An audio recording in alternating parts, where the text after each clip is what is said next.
তোমাদের পার্ট 10 নিয়ে 52 পৃষ্ঠা পর্যন্ত অনুশীলন সমাধান দিয়েছি গত পর্ব পর্যন্ত। এই পর্বে তোমাদেরকে 53 পৃষ্ঠা থেকে বাকি যে পার্ট 10-এর সমাধান প্রয়োজন সেটি তোমাদেরকে ধারাবাহিকভাবে দিব।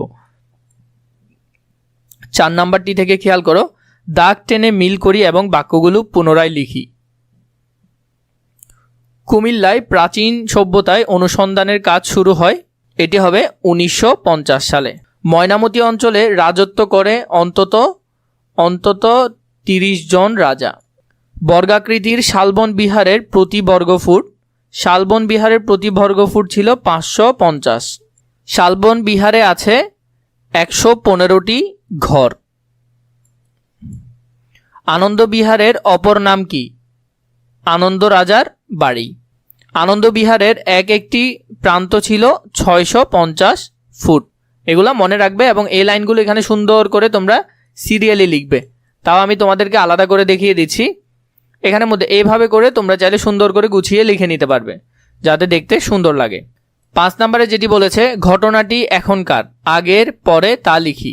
তাহলে এই ঘটনাটি কি আগের ঘটনা না এখনকার ঘটনা না পরের ঘটনা, এটা আমরা লিখব। এখানে এক রাজা বাস করতেন, তো বাস করতেন মানে আগে করতেন, তাহলে এই ঘটনাটা কি? এই ঘটনাটা হলো আগের।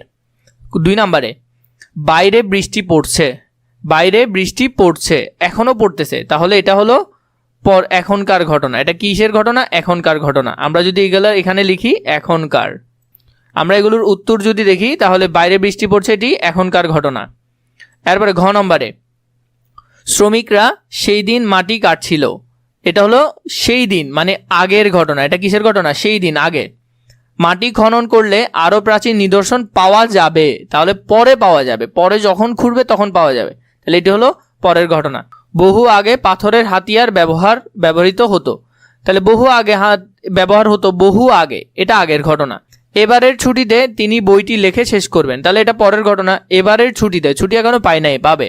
9 নম্বর, শিক্ষার্থীরা দল বেঁধে বিদ্যালয়ে যাচ্ছে, তাহলে এটা এখনকার ঘটনা, এখন যাচ্ছে বিদ্যালয়ে দল বেঁধে। শিক্ষার্থীরা এখন দল বেঁধে বিদ্যালয়ে যাচ্ছে, এটা এখনকার ঘটনা। এরপর দেখো 6 নম্বর, আমাদেরকে একটা ছবি দিয়েছে।